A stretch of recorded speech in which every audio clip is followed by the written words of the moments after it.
Agradecerles a todos ustedes, señores y señoras, por estar aquí con nosotros, pues a la prensa de Bogotá, a quienes nos están viendo por los medios electrónicos también mis saludos. Inicio señalando esto. Yo estoy aquí en cumplimiento de mis deberes legales y constitucionales. O sea, parte del trabajo de un senador es este. Es lo que nos señala la Constitución y la ley, porque actúa en representación de la Constitución y la ley, como el control tanto político como público. Y ese control político y público incluye como un trabajo que yo debo hacer y que lo he hecho a través de todos los años, lo que tiene que ver con la lucha contra la corrupción. O sea, este no es un pleito personal con nadie. Yo no caigo en la mezquindad de convertir el trabajo de un senador en un pleito personal con alguien. Aquí estamos ante un asunto de, digamos, de responsabilidad legal de mis funciones, es mi trabajo. Lo segundo es este es un debate de una inmensa importancia.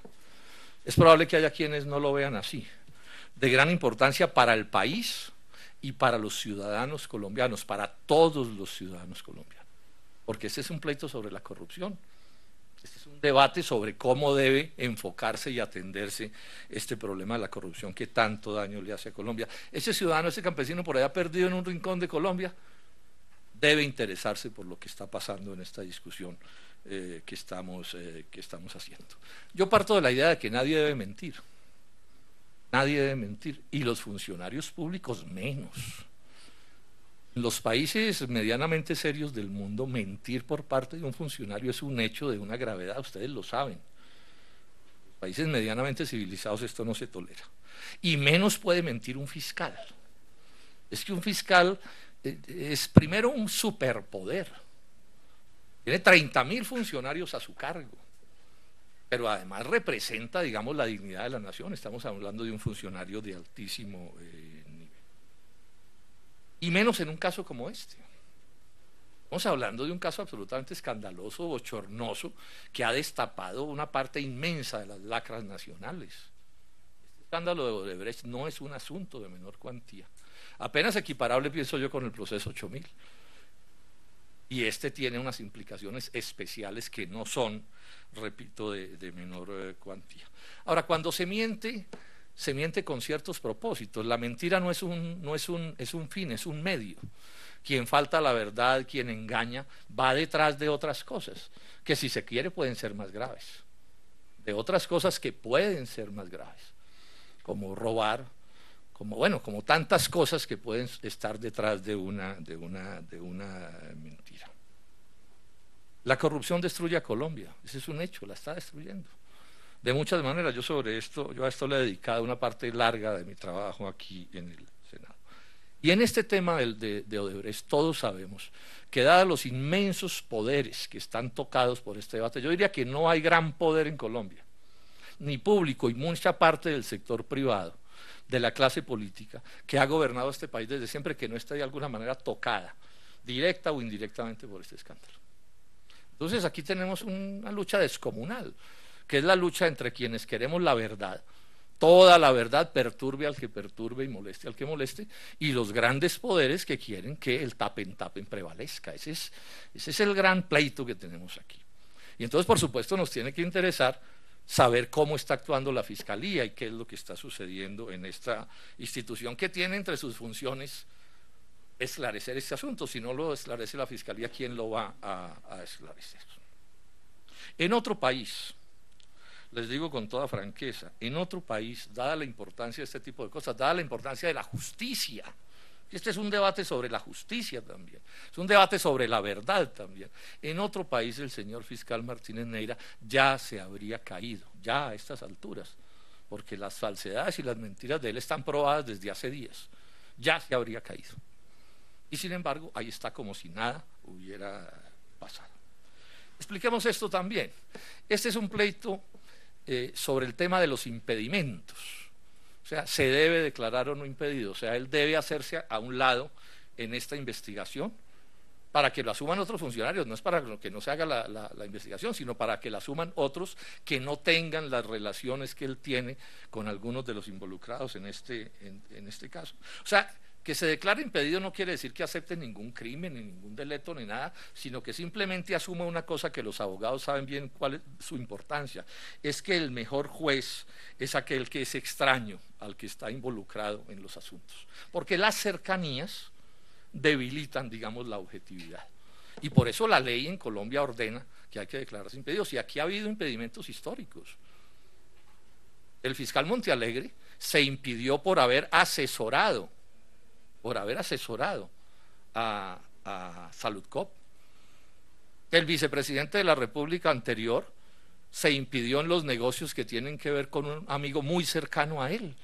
Entonces simplemente dijo, yo me impido en todos esos asuntos.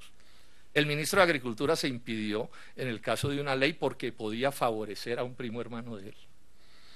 En cada uno de esos impedimentos no se está reconociendo un crimen, se está diciendo, me hago a un lado para que la justicia actúe de la mejor manera, para que otros funcionarios actúen, porque tampoco es verdad que haya solo un funcionario que sea capaz de actuar.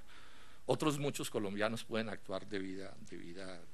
Entonces, ¿yo qué le dije al doctor Néstor Humberto Martínez? Le dije, hombre, usted está impedido para actuar en ese caso, y usted está impedido, por ahí empezó la discusión, porque usted tiene unas cercanías inmensas con el doctor Luis Carlos Sarmiento Angulo, que todos sabemos es socio de Odebrecht en la Ruta del Sol. Ese fue mi primera rueda de prensa, ustedes se acordarán. Simplemente le cité una serie de normas y demostré que el doctor Sarmiento Angulo y el Grupo Aval, etcétera, tenían ese negocio estaban en ese negocio con Odebrecht, que ya había confesado que era una empresa en buena medida de delincuentes. Yo no estoy diciendo que esté condenado el doctor Sarmiento Angulo, estoy diciendo simplemente que ese es un asunto que estaba ahí y que la cercanía del fiscal con él obligaba a declararse impedido. Él dijo que no creía que se debiera declarar impedido. Digamos que eso hasta ahí es un debate, que uno lo puede aceptar como un debate. Entonces, ¿qué sucede? Yo empiezo a llegar más pruebas para demostrar cada vez vínculos más grandes que lo inhabilitaban para actuar en este caso, dadas esas cercanías. Y él, en vez de asumir una actitud de colaborarme, porque resulta que yo soy un servidor público y él también, y se supone que él me debe colaborar a mí en mis investigaciones, porque yo estoy investigando en representación de la ley en Colombia, en representación del Congreso de Colombia. En vez de eso se dedica a maltratarme, y lo que es más grave, se dedica a defenderse faltando a la verdad. Si él hubiera sido coherente, ¿qué había hecho? Sí, senador, no solo tengo esa relación que usted ha señalado con el doctor Sarmiento Angulo, sino que tengo estas otras. Pero eso no me impide para nada, porque esa es la teoría de él, que eso no lo impide porque hay unos fiscales delegados que son los que actúan. Pero en vez de facilitarme las cosas, se dedica a saber cómo me desacredita y se dedica a ocultar una serie de hechos que son los que hemos ido destapando, y no solo a ocultarlos, sino que cuando yo descubría un hecho, él me respondía con una mentira. O sea, con el cálculo de engañar a los colombianos y desacreditar a quien estaba haciendo esfuerzos por esclarecer la verdad. Veamos los hechos. Primer asunto, el caso Navelena, que fue por donde empezamos. Él sigue sin explicarle al país por qué en una investigación de a solo 11 días salió y le dijo al país que no había ninguna posibilidad, es la frase textual, de corrupción en el caso de Navelena. Ese fue un acto por lo menos de irresponsabilidad pasmoso. Y nosotros, en una investigación de pocos días, lo único que hemos descubierto son cosas horribles en Navelena. Él no vio, o no dijo que hubiera visto, el crédito de los 120.000 millones de pesos, que el crédito estaba vencido, que el crédito está perdido, porque las garantías son malas. Él no se dio cuenta tampoco que en ese negocio estaba metido nada menos que con una comisión de 6.000 millones de pesos Otto Bula. Él tampoco se dio cuenta que hay una prima de éxito extraña de 4.500 millones de pesos. Él no se dio cuenta de nada.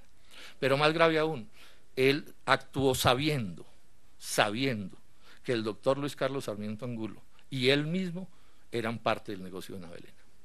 Entonces aquí ya estamos hablando de quien oculta una información clave que es parte de la verdad. La verdad tiene que ver con no ocultar las cosas, no se miente de una sola manera. ¿Y qué descubrimos en Navelena? Que el doctor Luis Carlos Sarmiento Angulo, que es por donde empieza el impedimento, es nada menos que el banquero de inversión de ese negocio a través de Corfi Colombiano, que está en ese negocio Corfi Occidente. Se descubrió también con el paso de los días que el crédito de los 120.000 millones en parte se hace para cambiarle un crédito al Banco de Occidente, o sea, una deuda privada que se iba a perder para que más bien la pierda el sector público. Estamos hablando de cosas gravísimas de una persona que tiene una inmensa cercanía con el fiscal. Pero además encontramos, porque nos dio la información el Banco Agrario, que la recibió de Corfi Colombiana, que él mismo, que Martínez Neira, era asesor de Navelena.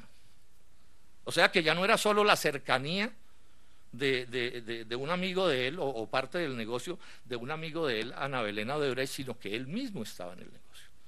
Y nosotros hicimos una rueda de prensa, ustedes han estado en todas, y dimos las pruebas. Dijimos, aquí hay una prueba que nos entrega el Banco Agrario, otra prueba que nos entrega el Banco Agrario diciendo que él está en este negocio. ¿Y qué terminó? ¿Cuál fue la respuesta que dio? Pues salió a mentir sobre las pruebas. Ustedes se recordarán, salió a armar mil enredos, a impugnar un tipo de letra que había en la información y a descalificarme, a atropellarme, a maltratarme simplemente porque yo había dado unas pruebas que están absolutamente demostradas.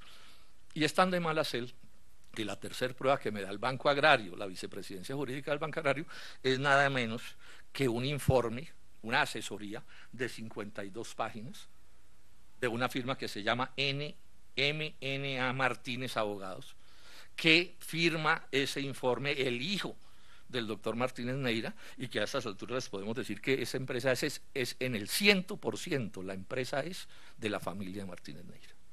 Él tiene el 45%, la esposa tiene como el 48% y los hijos tienen el resto. Y sin embargo, miren, ¿se acuerdan cómo me trató? Porque yo había dado esta información. Y cómo después de que yo di esta información no volvió a decir una sola palabra sobre este tema. El otro caso es el de la Ruta del Sol. El caso de la Ruta del Sol, nosotros que dijimos tal vez en la segunda rueda de prensa, el hijo de Martínez Neira ha reconocido que tiene entre sus clientes a la concesionaria Ruta del Sol. Luego, por eso también se tiene que declarar impedido, porque el impedimento se predica también de los familiares. Bueno, ese 21 de febrero en que él salió a confundir y a enredar a los colombianos, entonces dijo, sí, reconozco que yo tengo una asesoría con la Ruta del Sol, ¿sí?, que se hizo en el 2012 para un contrato de estabilidad jurídica. O sea, reconoció otro vínculo que había tenido oculto inicialmente y que lo había de contar desde el principio. ¿Cuál es el problema que a él le aparece con eso? Es que después de eso, la concesionaria Ruta del Sol nos envía una información que ustedes la tienen, los señores periodistas y los colombianos, que dice que no fue, como dijo Martínez Neira, un contrato de asesoría con la Ruta del Sol, con la concesionaria, sino 3. O sea, vuelve el doctor Martínez a faltar a la verdad. Vuelve a faltar a la verdad, y más grave aún, dice que ese contrato es del 2012, como ya mencioné, para un contrato de estabilidad jurídica. Pero la verdad, según las pruebas de la concesionaria, es que el contrato del 2012 es nada menos que un contrato que tiene que ver con la posibilidad de que haya contrato a dedo en el caso de la vía Ocaña-Gamarra. Estamos hablando de cosas peliagudas. Uno en parte entiende por qué oculta esa información o la falsifica. Estamos hablando de negocios, estos tres contratos por 100 millones de pesos. Por eso he dicho que en los bolsillos del señor fiscal hay 100 millones de pesos que le fueron pagados por Odebrecht y por el doctor Luis Carlos Sarmiento Angulo, sin saber cuánto le haya llegado por el caso de Navelena. Pagos que no son en sí mismos ilegales, yo quiero insistir, pagos que simplemente demuestran que se ha debido declarar impedido. Y cuando yo saqué esta última prueba, entonces él en el día de ayer sale a los medios y la respuesta que da es ¿cuál? No abre la boca sobre mis acusaciones de sus contratos con la Ruta del Sol, ni sobre las mentiras que había expresado en ese caso. Nada, la declaración aquí la tengo, usted la tiene, nada, como si eso no existiera. Como si eso no existiera. No es digno de que un fiscal se refiera a cosas de tanta gravedad.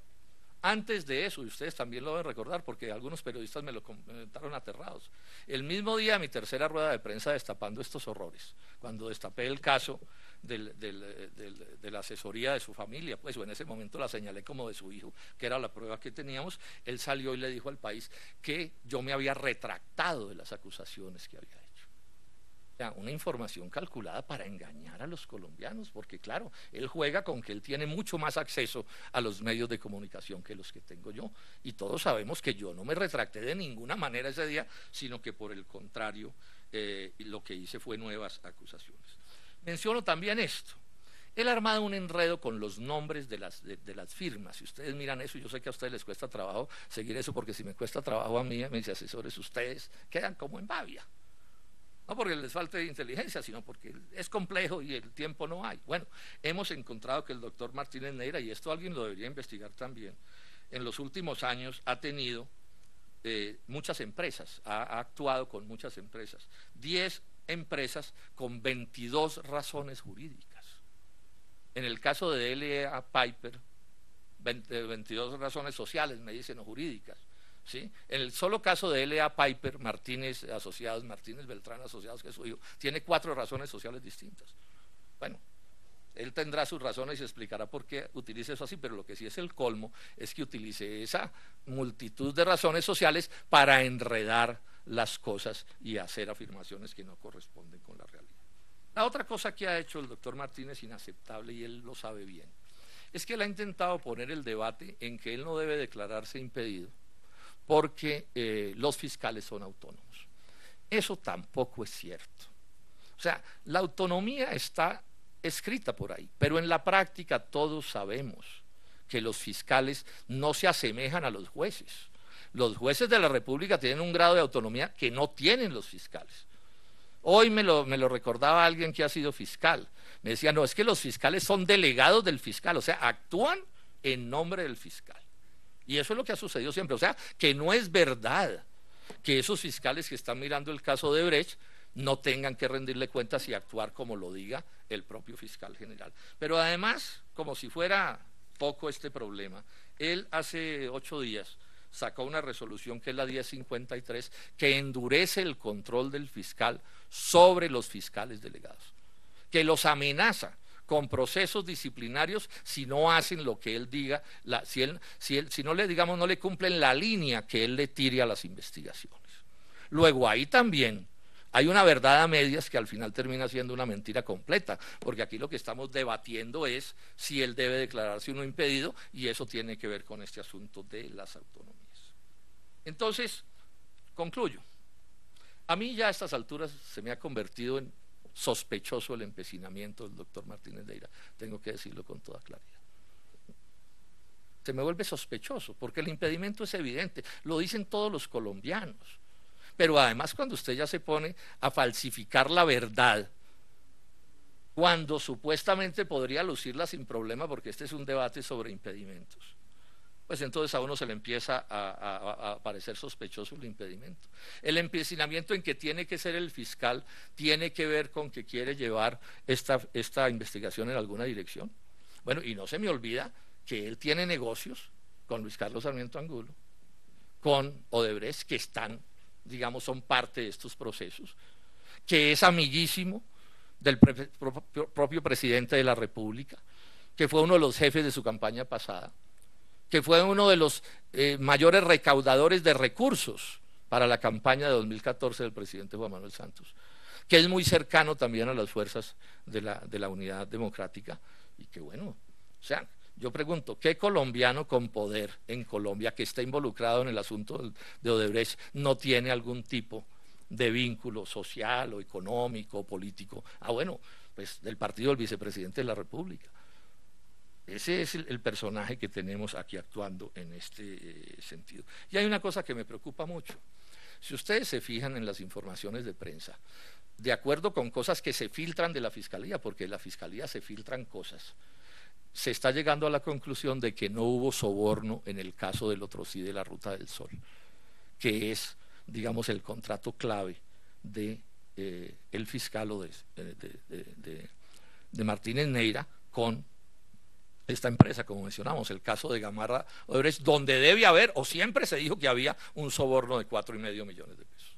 Y ese proceso, o las informaciones que salen en los medios, que repito, tienen origen en filtraciones de la Fiscalía, han ido pasando del delito de soborno a una especie de infracción relativamente menor de los códigos electorales. Son cosas que están pasando en este proceso. Entonces, Entonces yo les digo esto con toda franqueza, después de llevar semanas mirando esto con detenimiento. Yo he perdido de manera absoluta mi confianza en el señor fiscal, en el doctor Néstor Humberto Matiz. Cero confianza, no puedo confiar en él. ¿Cómo puedo confiar en él si esto ha venido pasando? Y cualquier colombiano que haya seguido este proceso tiene que haber llegado a la misma conclusión. No hay cómo confiar en el señor.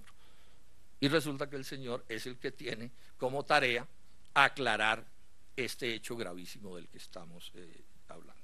Entonces, debe renunciar a su cargo, debe renunciar porque ha faltado a la verdad en materia gravísima, y eso lo convierte en un pésimo ejemplo para este país.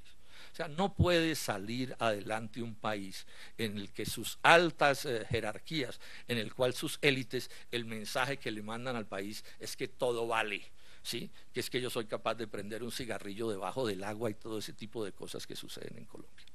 Así no se puede. Y esto es lo que nos está pasando en este caso. Este es el debate del que estamos hablando. Es un problema del respeto al país, a la dignidad nacional. Es que los colombianos merecemos respeto. Ese cuento de que aquí entonces la élite colombiana, pública o privada, lo que sea, puede hacer lo que se le dé la gana, ¿cómo así? ¿Qué tipo de democracia se predica en un país como este? ¿No importa la verdad? O sea, es en defensa de la verdad también que el señor fiscal debe renunciar a su cargo. En defensa de la justicia. O sea, ¿qué estarán pensando los colombianos que necesitan pronta y cumplida justicia con situaciones como estas? ¿Cuál es el mensaje que se le manda? Esta es una renuncia que el doctor Martínez Deira debe dar por las conveniencias de Colombia, por la dignidad, por el progreso de Colombia.